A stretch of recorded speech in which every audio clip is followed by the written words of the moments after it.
Welcome to this week's episode of ADH Tea with me, Donna, tea pioneer in the north of Scotland. And me, Sarah, Weenie Mama, intuitive empowerment coach, speaker, author, and disabled mom of 3.5 kids. Today we do bring you a very special episode. If you would like to listen to a previous Sarah interviewing me, I don't actually know what number of episode it was, but we've already done that part. But today I will be interviewing Sarah. Ooh, no pressure, no No pressure. pressure at all. The information shared in this podcast is lived experience and personal opinion. It does not constitute nor replace medical advice. ADHT, the podcast, are in no way legally responsible for any actions taken by anyone as a result of listening. The views expressed by any guests are their own and do not necessarily reflect the views of Sarah or Donna. Before we get stuck into that, Donna, what's on your mind and what's in your cup? Today I have got an Iranian tea. I often have Iranian teas when we're recording. Yes, it seems to be your Um, recording Yeah, I drink don't of know. choice. It must be my go-to. It's so refreshing. It's actually a hand-picked one, a black one. I would so love to be able to stock this, but there's so many issues with them getting things from Iran. It's not really feasible at the moment. It is a stunning tea, so I'm going to drink it all. Mm. And what's on my mind? Kind of been pondering the whole welfare reform thing. It doesn't feel very reform. Like a reform to me would be like, let's completely reform the whole system, which it needs, but this is not reform.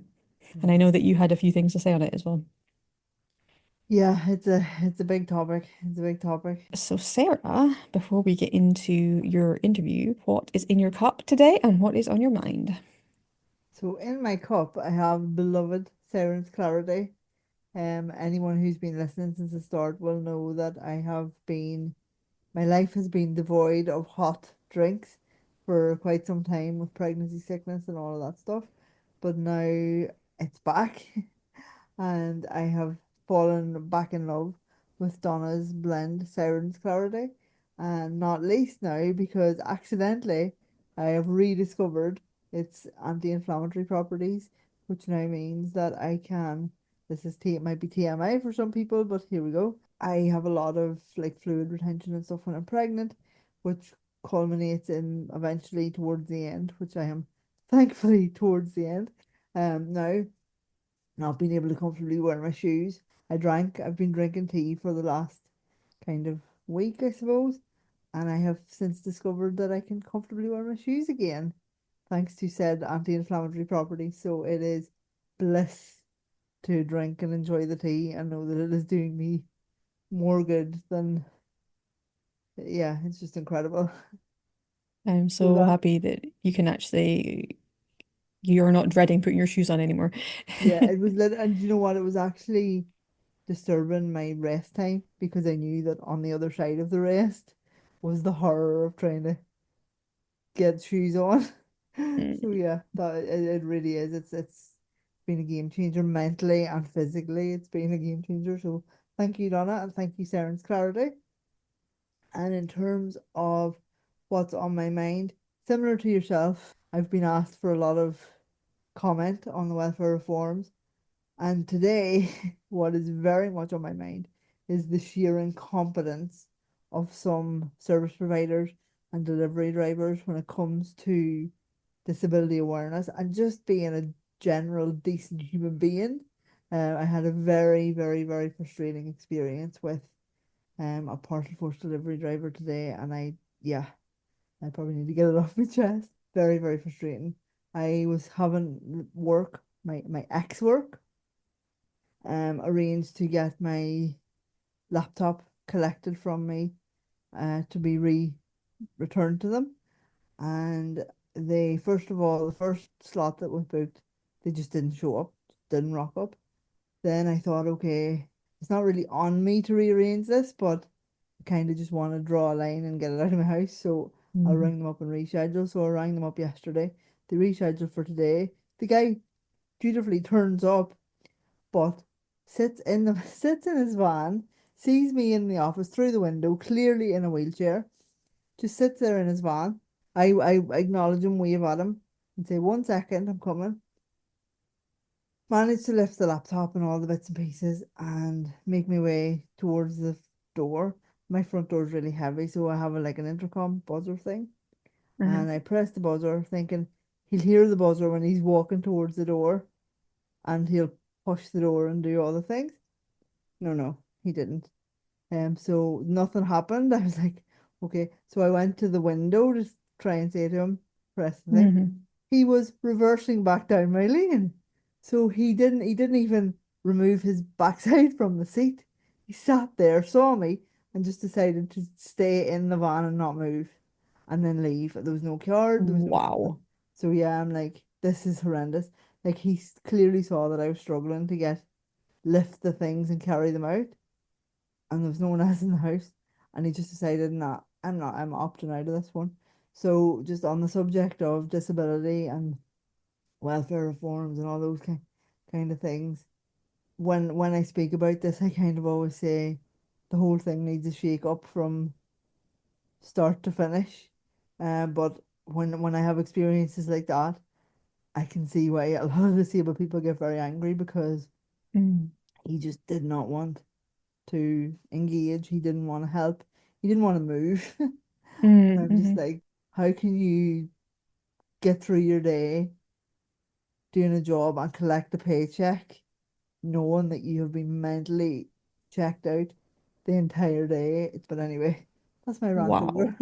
I don't even know what to say to that. Like he didn't even come out of the van. He didn't even, no, literally didn't. And I mean, he can't even say that he didn't see me because we acknowledged each other through the Hmm. window. And I said 1 second, and he clearly would have seen me leave in my chair, pick up Mm. the box, and go to the door. And he proceeded to just sit there. And then when I went to the window again to like beckon him to come in, he was Mm. reversing down the lane. Like, Wow. Did he come back? Or no, did you no, just run away and you're just he's left gone. holding He's these things? gone. So yeah, I was literally sitting there. I was trying to like flag him back, wave him back Mm. with the box clearly visible on my knee, and he just sailed away into the sunset. So yeah, so that's what's on my mind. Thank you for allowing me to get that off my chest. It's got nothing to do with the topic of conversation whatsoever, but there we go. Well, I suppose it's everything is linked. That is like the lack of support. Yeah. He didn't provide that. He didn't even come up to the door. I'm presuming it'll be a door collection, Yes, which means they go to exactly. the door, no? Exactly. Yeah. Or like just even, but I mean, even my postwoman knocks the door to let Mm. us know.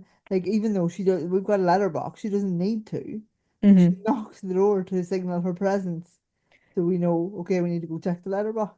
Hmm. Hmm. It's like it doesn't. It's a second of your day to like So do the door. bizarre. Very frustrating experience. I don't even know how to continue from that. Thanks for that. Yeah. Actually, I have obviously I don't, how is it obvious? People can't see, but I can see. I have set questions here.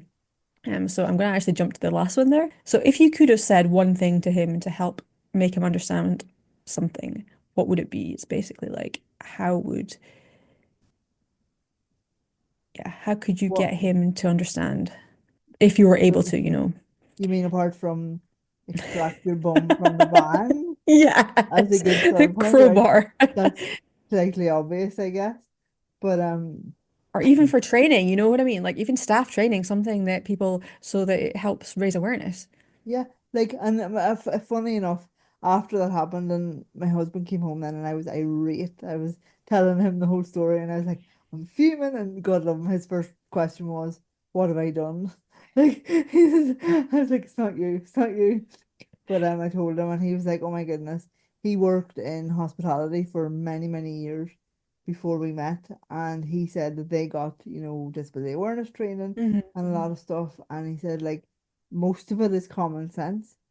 And they asked him, like, or the part of the training was if somebody came into the bar and they were blind and they clearly needed help, how would you help them? And he said for every scenario they give us and for everything my answer was, I would ask them what help can I Hmm. give you? And I was like, that is so refreshing. Like, because it can be equally as damaging and frustrating for somebody to assume that they know what help you need and start doing stuff. if it's not actually helpful. So to even just say, how can I help? I can see you're struggling. How can I make the situation better? Um, would be a huge starting point. And I mean, like, he clearly saw that I was in a wheelchair because he could see through the window. He clearly saw that it was a heavy box I was trying to lift. And he could have just said, he could have literally came to the window and said, how can I assist? And I could have explained to him about the door release and all, all that. So yeah, would have been so easy. Nobody's expecting everybody to know all the answers, but open up a dialogue is the easiest way to solve most issues. So yeah, I kind of guess it all comes back to the whole communication is key. I suppose with some people it's a little bit more difficult to communicate. Like we used to have a deaf person who would come into the shop when I worked in Aberdeen. They were lovely and they could lip read. And we were aware of this, so we just made sure to always be facing them and like kind of talking and everything. But they were so so wonderful, and like if there was things that they couldn't communicate, they would actually write things down. It's just about having patience, about asking people because different people, everybody's abilities are different. So, Exactly. Opening up the dialogue in a patient way and allowing the person to say to help you to help them essentially is always the best way, in my mhm, opinion. Because some people, like, even to see me and then see someone else in a wheelchair might be annoyed at somebody saying, I actually need help with this heavy box. Not everybody needs the same level of help. Just because it mhm, looks on the surface you got the same disability, everyone's version is different. So just asking the question is, and then it takes the mhm, pressure off the person who wants to help as well, because they're not going, I should know what to do, and getting all panicked. They're mhm. literally opening the dialogue and allowing it to take care of itself. Yep, I think that's a really key thing to actually with anybody, Hmm. you know. Human to human. Because even there's unseen like unseen un what am I even trying to say here? Invisible is a word I'm looking for. Invisible disabilities. Absolutely. If you deal with me, it's like, right, okay, there's obviously something going on there. I can't find my words like today. It's been an interesting few days. I have had a lot of issues expressing myself. See, I can't even find the word expressing. Great. Yeah. Yes. We have spoken obviously about your physical disability there, but how do you see the biggest downside to living with ADHD? Because obviously that is, an invisible disability. Yeah. So, and I've often said this, and I will continue to say it until there's no breath left in my body. People are more accommodating, apart from if you work for partial force, more accommodating of physical and visual, like seeing disabilities, um, and people are more aware. Well, for the most part, more aware and kind of there's a lot like access isn't as much of an issue as it used to be and things like that now. But the thing that is most disabling for me is the tug of war that goes on inside my own head. So in many, many ways, my self-diagnosed as a caveat, Hmm. ADHD is more disabling for me in many ways than actually my physical disability, because even when something is physically possible for me, like I can go somewhere and it's accessible and all that there, the mental gymnastics some days that I have to do to actually get myself to do it are too much, and then that stops me. It disables me essentially, Hmm. Hmm. and Hmm. I can make the tiniest little setback into a massive big thing that just derails my whole day and like stops me from doing.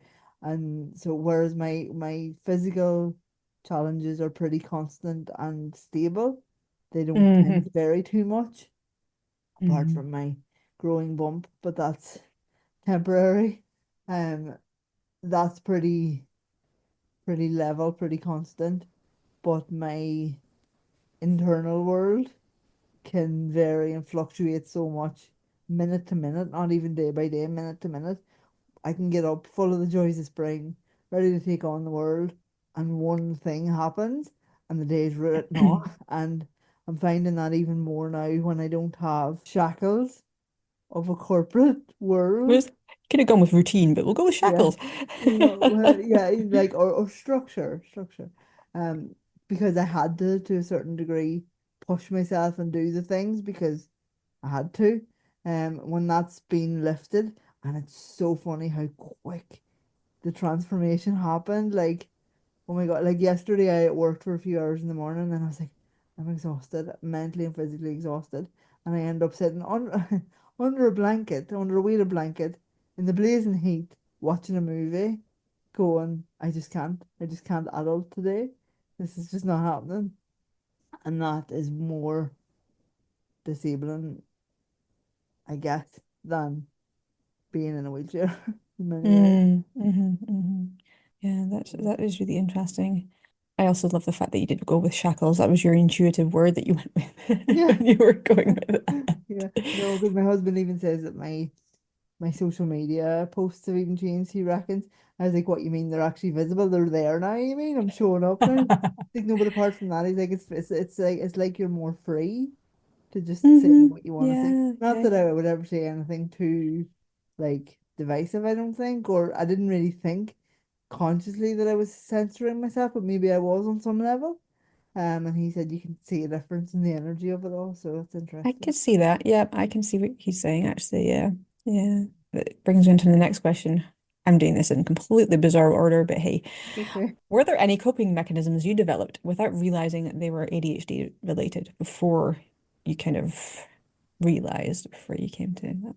Yeah, before I realized, and really I only realized through talking to you on a daily basis, was like so much of our thought patterns and stories is Mhm. so similar and like stuff. But yeah, what so the things that I would do is if I had a big like event or like a social occasion or something that was gonna drain my social battery, I would subconsciously automatically blank out the next day.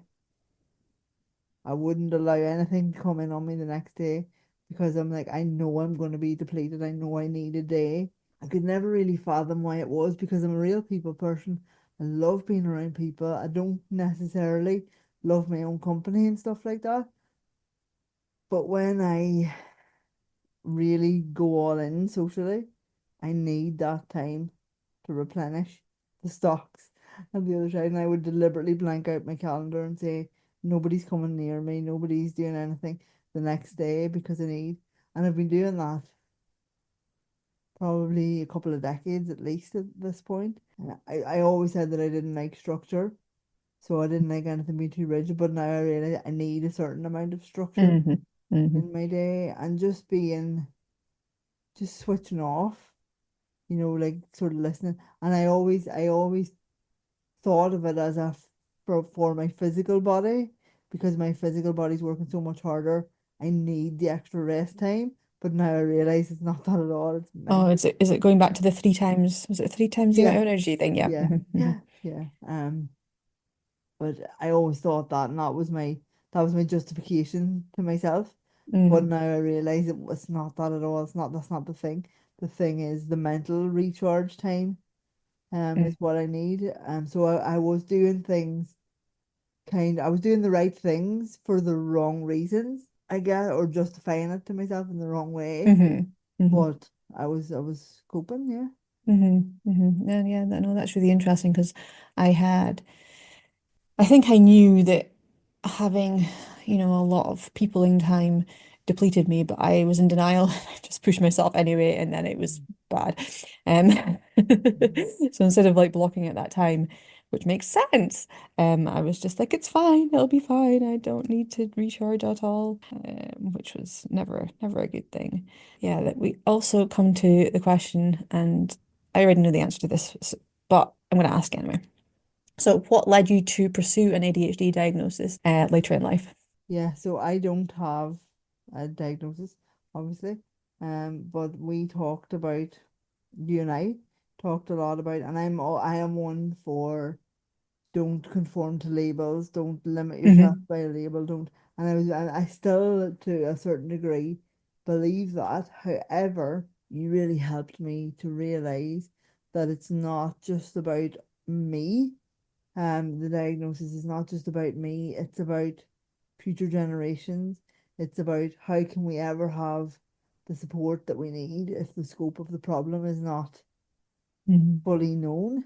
Mhm. And also, I realize the irony of saying this sitting here pregnant, but I genuinely, hand on heart, believed that I was fast approaching menopause, and that in itself is a very turbulent time for a woman, mentally, physically, emotionally, all the things. And there was a point before I kind of embraced this self-diagnosis, and this is like who I am. There was literally a point where I thought I was completely unhinged and actually losing my mind. Mhm. So being able to explore, maybe it's not that at all. Maybe it's just normal traits of ADHD.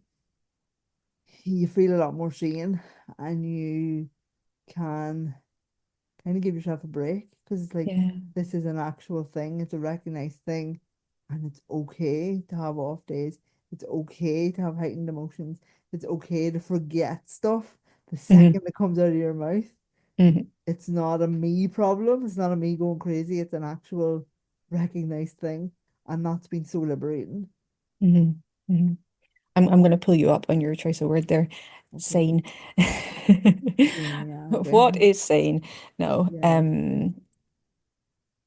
Yeah, I suppose it's like what I understand. It's almost like the feeling of you're not alone. yeah. You know what I mean? It's not like your brain has gone so far that it can't be pulled back. I don't want to say control because that's not really the right word. Mhm. Am I getting to the right place here? Is that maybe? Yeah, definitely. It's like if you feel like like it's a you problem, Hmm. Hmm. then it's like, oh, why am I the only person who struggles with this? And you don't even want to say I'm really struggling. Hmm. Like, but Because then it feels like a failure and you're taking that yeah, on you're yourself like, as well. and even like in conversation, I love how you and I can say, and you really did give me permission to do this in wider circles, professionally and everything as well. We can be talking to each other, and one or both of our minds will wander. And we go, oh, actually, can you just repeat that? Because I went to a totally different place there and I lost half of what you said. And I was like, I'm not the only person who does that. Oh my, and it was like a feeling of euphoria. Like, it's not just me being a weirdo. Like, it's not just me being like me. It's, it is a thing that happens to a lot of Hmm. people. And I Hmm. literally have in business meetings in corporate settings gone, sorry, I got the first half of what you said and I lost the rest. Can you just recap for me, please? I'm back in the room again. Can you help me out? And nobody's ever gone, how dare you ask Hmm. me to repeat myself? But it was you demonstrating that and doing it so beautifully and softly and yeah, in such a almost fun and comedic way that gave me then the permission to show that and admit that in wider circles, and it's been life changing. Oh, that's so lovely. I know I do I try and do it more with like everybody. There's Yeah. some situations I'd probably be a little bit more closed, is that the best way of putting it? Yeah. And less likely to do it. But I find from my experiences, if you kind of take a more playful stance, people Hmm. aren't going to get annoyed with you. Yeah. So Yeah. yeah. No, true. I know, but it really has changed. Instead of like beating myself up and stressing and going, why are you like this? Why do you do this? Why Hmm. is simple things such a challenge for you? I go, look, today is just a spicy day. People need Hmm. to be more patient, and if they're not, then that's on them, But the people can't be more patient if I don't tell them I need patience. Hmm.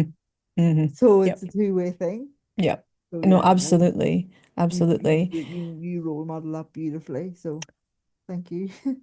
I actually had a day, actually I had 2 days like this. Today's I'm avoiding doing things that I would end up breaking things, but I call them breaking days because I will literally break. I don't even know how I managed to throw a glass across the patio. That's great. Great job, me. And at that point, I'm like, right, okay, I know that this is not good. For whatever reason, I am going to be more careful, but I'm also going to Yeah, avoid doing things that would put me in a situation where, so for example, I will avoid driving as much as I can on those yeah, days yeah, because there's no point in. yeah, 100%, 100%. And don't go using your most treasured possessions either. Like, 'cause yeah, For context, people listening, I used to have a really nice kind of gin glass, and I'd only use it for drinking green tea out of, and that's what went flying across the patio. bad times. Yes. So I'm on the lookout for another nice big gin glass for tea. Yeah. No, but it is though. It's just having the awareness and going, this is okay. It's not a permanent thing. It's just a today thing, and I'm going to adjust my plans accordingly. Mm, mhm, mhm. Yeah. Yep. Yep, And that, but definitely. that is so, so liberating. And I feel very, very fortunate in my life right in this present moment in time to be in a position. I have a new job, but it's super flexible. The person's super understanding, and I have the autonomy to be able to. I have a bank of tasks that I have to do, but how I do them and when I do them is down to me. So I feel really, really fortunate to be in that position at this kind of tenuous time in my life when I'm hormonal and spicy brain and all the things, where I can go, today is just not today. Tomorrow I will do more, but today is just not today, and it's fine. Yeah. Surround Yeah. yourself with people who care, people who understand, or people who at least trust you to run your own life, Yes. and things will be fine. Yeah. That takes us on to the next question. A lot of time people with ADHD, hey, like me, have issues with boundaries and setting boundaries, which obviously we had the incredible Becky Jane on talking about boundaries. Hmm. Now, I am curious if there was like any pivotal moments that you discovered or you realized were a people pleaser, and if there is, then how did you sort of kind of pull yourself out of that and start setting boundaries? I am very funny on this one because I am a chronic people pleaser. I don't even want to say recovering because I still have strong people pleasing tendencies, but I also am Taurian, so when you cross the line and when you abuse my good nature and my desire to make your life better, then you don't get a second chance to do it. It's like you're on the blacklist, you're there for good. So that I suppose is a way that I protect myself. So I'll give you full chances. I'll give you full like access to my heart, to my life, to my resources. But if you cross me, you're gone. It's like, um, and yeah, I mean, I always have been a people pleaser, more so, I guess, when I was younger, and even up until my like adolescence and early 20s, because I had this underlying thing that I wasn't enough, that I was somehow that I needed to overcompensate as a friend and like win people's approval by being the most available, by being the most generous, by being, because somehow I was inadequate if I wasn't the best. That makes Mm-hmm. sense. But now, since I've been working on self-worth and knowing that I am actually quite a decent person and I do deserve to have a nice life and I deserve to have nice, things and nice opportunities in my life, that's less of Yes, a thing. you do. Yes, you do. Thank you. But I still find myself, if I meet someone new, it's like I don't. So say if you cross me and then I meet somebody new, I don't. I'm not guarded because you piss me off. I'm not guarded with the new person. I'll still open my heart fully to the new person. Um, but I do have certain triggers or certain warnings or gauges within myself now that if something feels off or it feels like I'm being taken advantage of or something just doesn't feel right, I will pull back a wee bit and be like, I give everybody all the chances and I don't hold grudges. I don't like cross-reference my grudges between people and stuff, but I listen more to, I respect myself more, and if something feels off, I won't go head first into things the way that I would have in the past, Hmm. if that makes sense. Hmm. Hmm. That makes a lot of sense, yes. But I suppose that's a lot about like self-discovery as well and knowing Mm. Mhm. to trust yourself more as well. Yeah, yeah, Hmm. yeah, and to know that what I've really realized is the right people and my people are there for me, even if I don't give or do anything for them. Like, God love you, I can disappear for days and you're still there. There's no expectation, there's no agenda, there's no contract as such Oh. between us. It's like we're just there for each other and that's it. And there's no expectations on either side, and it's lovely. And that's a healthy relationship, healthy Mm. friendship. But you might Um, end up opening up your WhatsApp and you'll have like an entire podcast for me. Yeah, That's that's fine. fine. Like that is fine. And like genuinely, there are some people if they send me a big long voice note, I'm like, oh, here goes. What is it going to be now? And I'll avoid it for a day or two because like, I'm just not in that space. Whereas you and one of my other friends, the longer the better. Because I'm like, yes, I'm getting a real segment of your day here. This is awesome, and it actually enhances my day listening to you and hearing what's going on for you. So it's very different.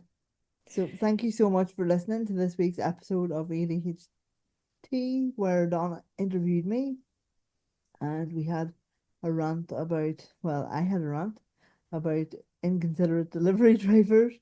We talked about the not so reforming welfare reforms a little bit, and we celebrated our friendship, Yeah, which we do in most podcast episodes, actually.